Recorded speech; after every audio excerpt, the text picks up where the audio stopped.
என் பெயர் ஷிரோஷிகா. பதிவு எண் 319. நான் உங்கள் முன் பேச வந்துள்ள தலைப்பு கல்லை பெண்ணாக மாற்றிய திருவடிகளின் பெருமை.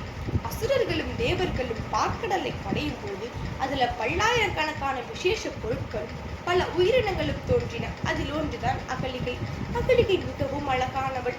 அவளது அழகில் மயங்கி கௌதம முனிவரும் இந்திரனும் அவளை எப்படியாவது அடைய வேண்டும் என்று ஆசைப்பட்டனர். இதை அறிந்த பிரம்மர் இருவருக்கும் ஒரு போட்டி வைத்தார்.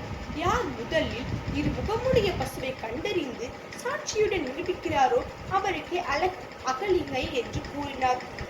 இந்திரனும் உடனடியாக இருமுகமுடைய பசுவை தேடி சென்றார். ஆனால் முனிவர் இது எப்படி சாத்தியம் என்று தியானத்தில் அமர்ந்தார்.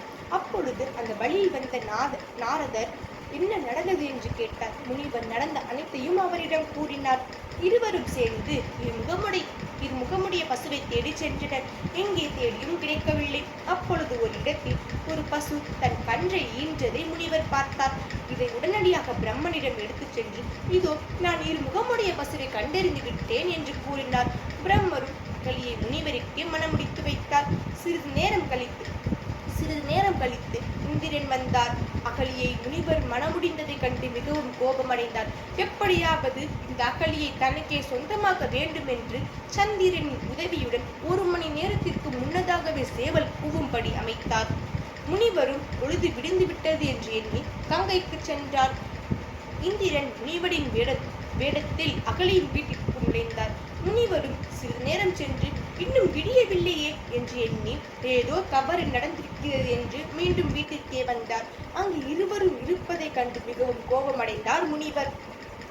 இருவருக்கும் சாபம் அளித்தார். அகலிகை ஒரு கல்லாக மாற வேண்டும். ஒரு புனித மகனின் திருவடிகள் பட்டால் மட்டுமே நீ சாபத்திலிருந்து விடுதலை ஆவாய் என்று கூறினார். பல 1000 வருடங்கள் கழிந்தன. ஒரு பாதையில் ராமரும் விஸ்வாமித்திரரும் நடந்து வந்தனர். அங்கு ஒரு கல்லின் மீது துளசி செடி இருப்பதை ராமனுடைய புலன் பார்த்து அவரிடம் கேட்டார். புனிதமான இடத்தில் மட்டும் தானே துளசி செடி வளரும், இது ஏன் இங்கே வளர்ந்துள்ளது என்று கேட்டார். உடனே அவர் கூறினார், இவள் ஒரு ஆண்மகனின் சாபப்பட்டவள். ஒரு ஆணின் புனிதமான திருவடிகள் பட்டால் மட்டுமே இவள் சாபத்திலிருந்து விடுதலை ஆவாள் என்று கூறினார். உங்கள் திருவடிகளை எடுத்து கல்லின் மீது எடுத்து வையுங்கள் என்று அவர் கூறினார். உடனே ராமர் தன் திருவடிகளை எடுத்து அந்த கல்லின் மீது வைத்த உடனே அகலிகை மீண்டும் பெண்ணாக மாறினார்.